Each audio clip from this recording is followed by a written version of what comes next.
तो चलिए आगे बढ़ेंगे और बात प्रधानमंत्री की रैली और रैली के बीच चिराग पासवान का क्या कुछ कहना है। दरअसल चिराग पासवान ने इस बात का जिक्र किया है कि न सिर्फ बिहार बल्कि देश भर के अंदर एनडीए गठबंधन मजबूती के साथ इस बार चुनाव लड़ेगा और न सिर्फ मजबूती के साथ चुनाव लड़ेगा बल्कि बिहार की सभी 40 सीटों पर एनडीए गठबंधन जीत दर्ज करेगा और बिहार में डबल इंजन की सरकार एक बार फिर से जो है वो बनेगी।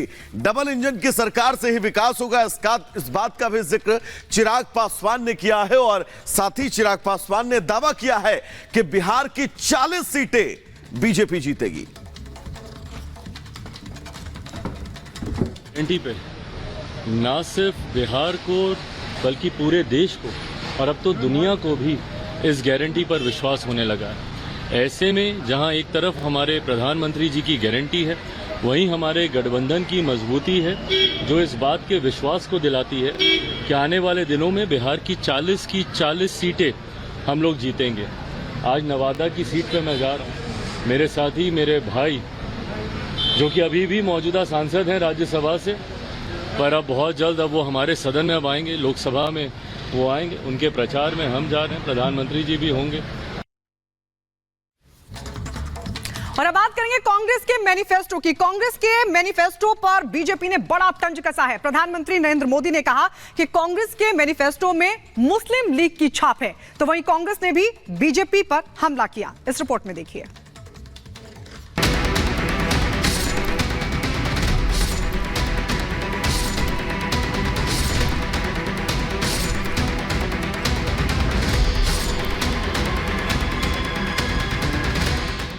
कांग्रेस के घोषणा पत्र ने लोकसभा चुनाव में बीजेपी को एक और संजीवनी दे दी है। ऐसी संजीवनी जो बीजेपी के 400 पार नारे को चिरंजीव बना रहा है और कांग्रेस को और पीछे धकेल रहा है।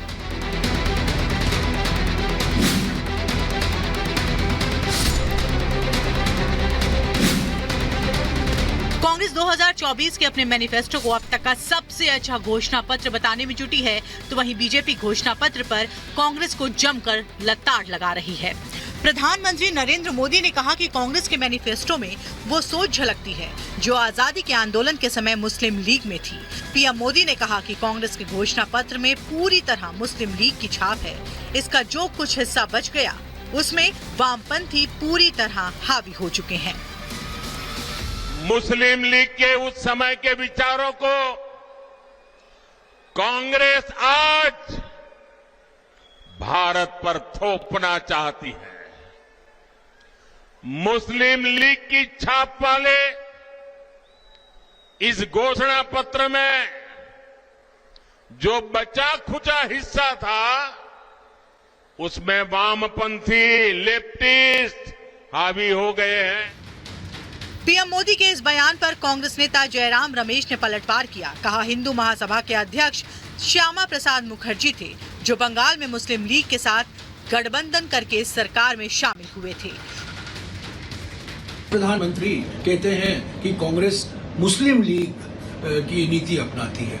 मैं प्रधानमंत्री को याद दिला दूं, प्रधानमंत्री जी इतिहास याद रखिए।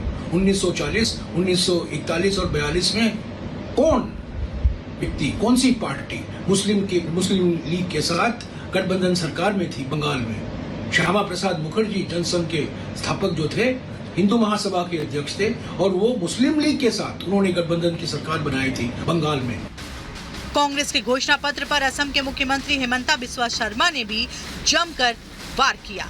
कहा, कांग्रेस के मैनिफेस्टो को देखकर ऐसा लगता है कि ये घोषणा पत्र भारत के लिए नहीं बल्कि पाकिस्तान चुनाव के लिए बना है। कांग्रेस का जो मैनिफेस्टो है, ये मैनिफेस्टो देखने से ऐसा लगता है कि ये भारत का चुनाव के लिए नहीं, कोई पाकिस्तान चुनाव के लिए ही ये घोषणा पत्र बनाया गया है। कांग्रेस के किसी भी बयान को लपकने का बीजेपी कोई मौका नहीं छोड़ती और इस बार तो बात घोषणा पत्र की है।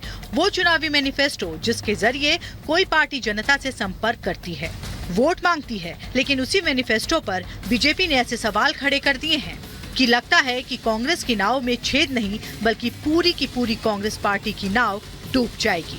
Bureau report, Republic Bharat.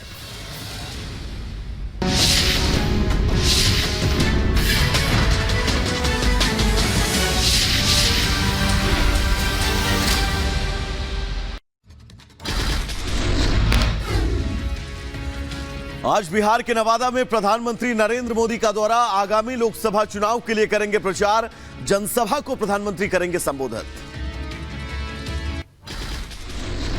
प्रधानमंत्री मोदी के बिहार दौरे की तैयारियां पूरी, दोपहर 12 बजे प्रधानमंत्री मोदी जनसभा को करेंगे संबोधित, सुरक्षा के लिए किए गए पुख्ता इंतजाम। पीएम के बिहार दौरे को लेकर बीजेपी नेता शहनवाज हुसैन का बयान, कहा पीएम के दौरे से महागठबंधन में खलबली, बिहार की जनता पीएम को देगी सभी 40 सीटें। प्रधानमंत्री मोदी की रैली को लेकर चिराग पासवान का बयान, कहा बिहार में डबल इंजन की सरकार से विकास, बिहार में जीतेंगे सभी 40 सीटें।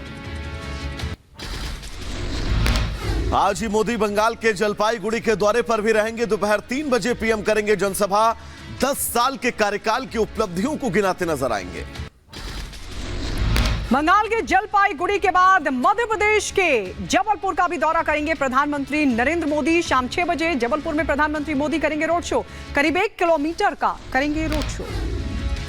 तृणमूल सरकार पर पीएम मोदी का हमला, कहा बंगाल के लोग टीएमसी के करप्शन से उबे, टीएमसी सरकार के सुशासन से लोग नाराज हैं। रक्षा मंत्री राजनाथ सिंह का आज बीकानेर दौरा, बीकानेर में अर्जुन राम और झुंझुनू में उम्मीदवार के लिए करेंगे जनसभा को संबोधित। आपको बता दें, पिलानी में जाकर जनसभा को भी संबोधित करेंगे राजनाथ सिंह। उत्तर प्रदेश के मुख्यमंत्री आज राजस्थान का दौरा करेंगे, भरतपुर, दौसा और सीकर में चुनावी जनसभा, बीजेपी प्रत्याशी के लिए जीत के आशीर्वाद मांगेंगे। असम के सीएम हिमंता बिस्वा शर्मा ने कांग्रेस के मैनिफेस्टो को तुष्टीकरण का घोषणा पत्र दिया करार और कहा कि भारत के चुनाव के लिए नहीं, पाकिस्तान के चुनाव के लिए बनाइए।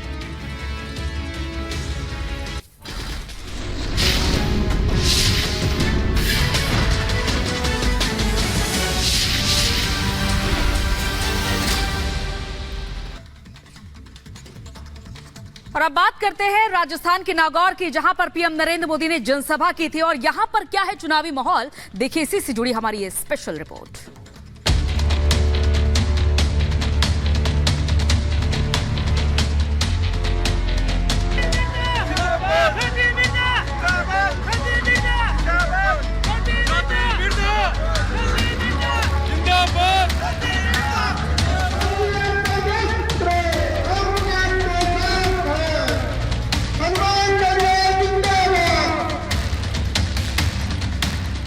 नागौर, वो पौराणिक शहर जहां कभी नागवंश का शासन था। यहीं पर भारत की सबसे बड़ी नमक झील है, लेकिन माहौल अभी चुनावी है और हम यहां लोगों का मूड जानने पहुंचे।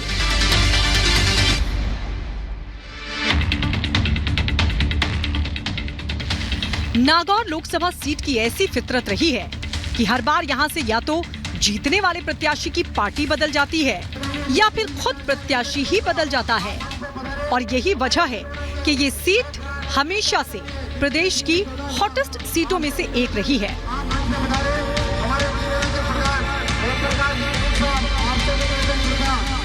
यही वो दो चेहरे हैं जो नागौर से 24 के रण में आमने सामने हैं। बीजेपी ने ज्योति मिर्धा को मैदान में उतारा है, जो हाथ का साथ छोड़ बीजेपी में शामिल हुई हैं। वहीं आरएलपी सुप्रीमो हनुमान बेनीवाल इस बार इंडिया गठबंधन के उम्मीदवार बने हैं। यानी इतिहास में पहली बार ऐसा हो रहा है जब नागौर लोकसभा सीट से सीधे तौर पर कांग्रेस का कोई उम्मीदवार मैदान में नहीं है। आप मतलब मैं देख रहा हूँ कि आप कंटिन्यू साथ में चल रही है जब से इस गांव में ये आई है। हाँ, मैं सब आ गई, 9 बजे आई हूँ। 9 बजे आ गई। हाँ, रोटी को गई हाल। अच्छा, खाना भी नहीं खाया? हाँ। तो आपके वोटर जो हैं, आपके सपोर्टर जो हैं, वो कह रहे हैं कुम्बाई देव भगवान, कुम्बाई घनी घनी देव। प्रेम है सब जो कायम है। आशा, ये सब आशा करते हैं कि जब मोदी जी की सरकार आएगी तो इनके लिए कुछ ना कुछ भलाई का काम होगा। तो सबको उम्मीदें हैं आज भारतीय जनता। आपके इलाके में जो महिलाएं जो गीत गाती हैं, जो मतलब जब आता है कोई, तो उस तरीके का कुछ? मोदी जी मारा देश में दौड़ा दौड़ा जो जे मोदी जी मारा देश में सारे सखिया गवे बात मोदी जी जो कहना सारी सखिया गवे बात मोदी जी जो भगवान। नागौर लोकसभा सीट पर चुनाव की बात करें तो पिछली बार की तुलना में इस बार के समीकरण काफी बदल गए हैं। मैदान में उतरे दोनों उम्मीदवारों के चेहरे भले ही वही हैं, लेकिन उनकी भूमिका बदल गई है। बीजेपी प्रत्याशी ज्योति मिर्धा पिछली बार कांग्रेस की प्रत्याशी थी, जबकि हनुमान बेनीवाल पिछली बार एनडीए गठबंधन के उम्मीदवार थे। पिछली बार हनुमान बेनीवाल ने ज्योति मिर्धा को 1,81,000 वोटों से मात दी थी।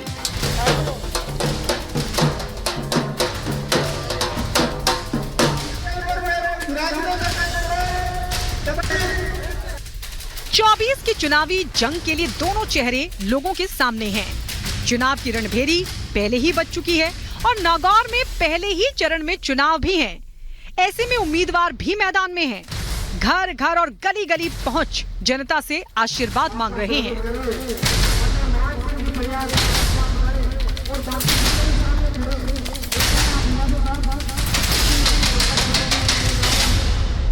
जनता अब समझ चुकी है कि वो जो गठबंधन करते हैं वो समय के हिसाब से करते हैं। पिछली बार बीजेपी के साथ गठबंधन हुआ था, जब मौका लगा तो उन्होंने पलटी मार दी। राजस्थान सरकार में उनको सहयोग चाहिए था तो उन्होंने गठबंधन तोड़ दिया।